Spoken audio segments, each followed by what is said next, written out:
안녕하세요. 저는 대한민국 자본주의 파수꾼 공인회계사로 살아가고 있는 미스터 박입니다. 미스터 박 기억해주세요. 자, 오늘은 제가 최근 뉴스에서 보게 된 내용에 대해 한번 다뤄볼까 하는 내용에 대해서 영상을 만들어 봤습니다. 최근 코오롱 티슈진이라는 회사와 코오롱 생명과학이라는 회사가 화제가 되고 있어요. 그 내용에 대해서 간단히 설명하고 영상으로 한번 다뤄볼까 합니다. 우선 코오롱 티슈진과 코오롱 생명과학이라는 회사가 왜 요새 화두가 되고 있는지 먼저 간단히 알아볼까요?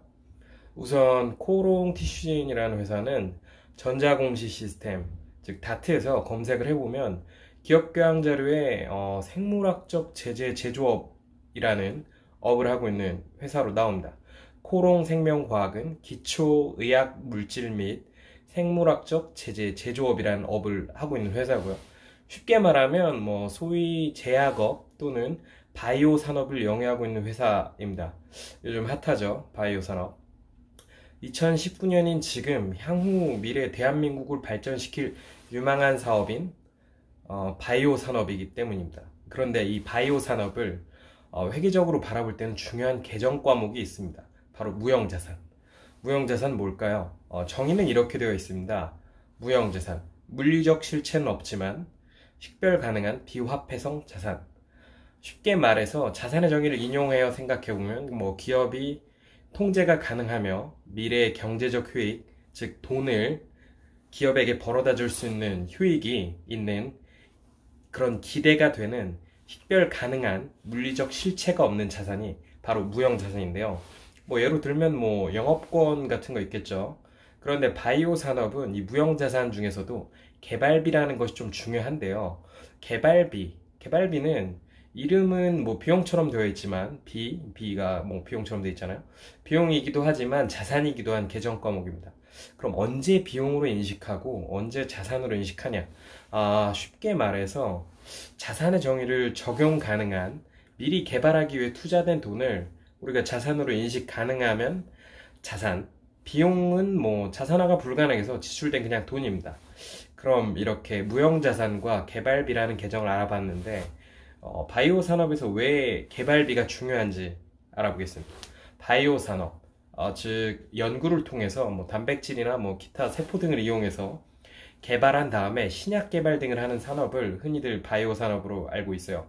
그런데 신약이 개발되어 정식 시판이 되면 그 회사는 돈을 많이 벌 거고, 그럼 회사의 가치는 올라가겠죠. 그래서 정보 이용자들이 가능성을 보고 주식 투자를 합니다. 그래서 좀 핫하죠. 그런데 이 개발 중인 약이 잘 되냐 안 되냐를 판단하는 기준점이 바로 임상 3상이라고 합니다. 임상 3상을 통과했냐 통과 못했냐를 두고 알 수 있는데요. 이제 3상을 통과했으니까 이 약 곧 시판이 되겠구나, 그럼 돈 버는구나, 이렇게 말이죠.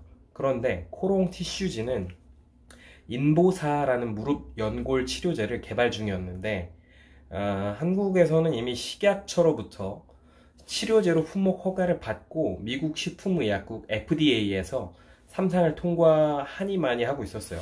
그런데 이 치료제에서 들어가는 성분들이 있을 거 아니에요.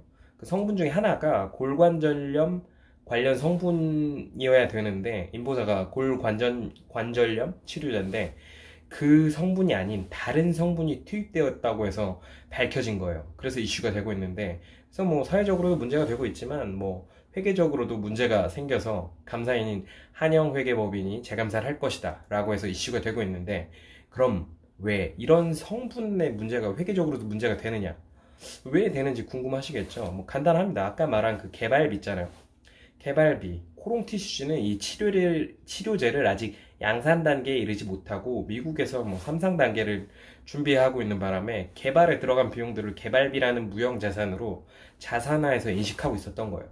그런데 이게 지금 문제다라고 말하는 그 다른 성분이 개발 과정에서 계속 투입되고 있었을 거고, 코오롱 티슈진에서 만약 이 사실을 알고 그 골관절염 치료 관련된 성분이 아닌 다른 성분이 투입되고 있다는 걸 알고 투입했었더라면 그게 애초에 골관절염 치료제 개발에 성공이 안 될 거라는 걸 알았을 거잖아요. 애초에 자산으로 인식한 개발비 자체가 자산이 아니지 않냐, 과거에 손상차손을 이미 인식했어야 하지 않냐, 그러니까 문제가 되는 거죠. 뭐 다른 식으로도 뭐 어쨌든 약으로 성공하지 못했다면 뭐 개발비라는 자산을 쌓을 수가 없었던 거예요. 그러면 이게 감사인은 왜 미리 못했냐? 회사는 이제 우리 감사인한테 자료를 제공하고 감사인은 회사가 우리한테 제시한 자료만을 보고 판단할 수 있어요. 근데 올바르게 제시하지 않으면 알 수가 없기 때문에 당시 올바른 회계 처리를 했는지 안 했는지를 판단할 수가 없었던 거죠. 우리 감사인은 근데 법적 권한이 없기 때문에 검찰 같은 그런 법적 권한이 없기 때문에 회사가 주는 자료만 받아서 볼 수가 있어요. 그래서 판단을 해야 되는데 잠시 좀 전에 말을 한 그 손상차손이 무엇이냐 그거에 대해서 좀 생각을 해보면 가치가 없다고 판단해서 그 가치를 낮추어서 낮추는 만큼 비용으로 인식을 해야 되는 거예요. 그러니까 애초에 자산으로 인식할 만한 요건을 충족하지 못했더라면 자산이 아니라 자산을 그 좀 차감하는 손상차손 계정을 인식하면서 뭐 자산을 좀 깠어야 되는데 자산이 뭐 과다하게 잡히지 않나 뭐 이런 게 문제가 되는 거예요. 근데 그게 이 시점 문제가 그 투입되는 약이 뭐 17년이나 뭐 18년에 투입이 됐더라면 18년에 이미 기말에 이제 개발비로 인식되지 않고 더 차감됐어야 되지 않냐 이게 문제가 되는 거예요. 근데 이제 이게 감사 때에는 밝혀지지 않고 미국 그 FDA에서 삼상을 통과하니 많이 할 때 밝혀져서 그러면 18년, 17년에도 문제가 되지 않냐라고 해서 재감사를 하자 뭐 이렇게 얘기가 된 거죠. 그래서 문제가 되는 거예요. 이해가 좀 되셨나요? 이렇게 무형자산의 중요성은 어마어마합니다. 그럼 코롱 생명과학은 아까 또 말했는데 왜 문제가 되냐? 코롱 생명과학의 감사 보고서를 보면 개발비에 인보사 관련해서 개발비 자산으로 인식하고 있지만 그뿐만이 아니라 코롱 티슈진의 지분을 들고 있어요.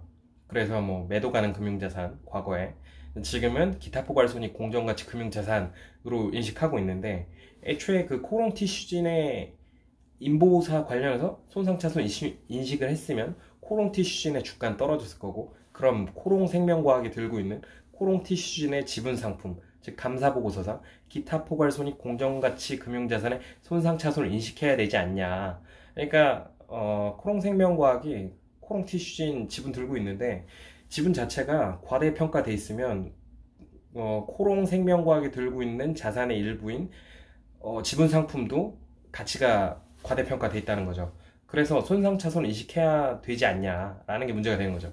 회계에는 이렇게 영향이 여기저기 많이 미칩니다. 그럼 결론은 뭘까요? 주식하시는 분들 뭐 리스크 기피자인 저한테는 주식도 도박이지만 바이오 산업 주식은 특히 더 도박이다. 삼상에서 미끄러지거나 개발 중인 약에 뭐 이상이 생기면 분명 이게 주가에 반영이 될 거예요. 그러면 뭐 여러 가지 뭐 약을 개발하는 회사가 아니라 하나만 개발하는 회사의 경우 뭐 회생이 좀 어려울 수도 있고 뭐 그냥 끝나는 거죠. 그렇기 때문에 바이오 산업이 그냥 마냥 좋다라고 해서 투자하지 말고 좀 신중한 투자를 했으면 좋겠다. 뭐 뉴스에서 나오고 있는 내용이 뭐 이렇다라는 걸 좀 간단하게 설명하고 싶어서 이번 영상을 만들게 됐어요. 그래서 오늘 영상은 뭔가 뉴스에 나온 이슈도 좀 설명을 하고 무형자산의 중요성에 대해서도 설명을 하고 바이오 산업은 뭐 아니면 도다. 마냥 장밋빛만은 아니다. 라고 말을 하고 싶어서 영상을 준비해 보았습니다. 제가 좀 알기 쉽게 좀 설명해 보자고 영상을 만들어 봤는데 이 영상이 좀 도움이 됐으면 좋겠고요. 이해에. 오늘 영상은 뭐 이 정도로 하고 마치도록 할게요. 다음 영상은 또 좀 더 알차고 좀 더 이해가 쉬운 그런 영상을 만들어 보도록 할게요. 감사합니다. 저는 미스터 박이었고요. 그럼 이만 마치도록 할게요. 안녕.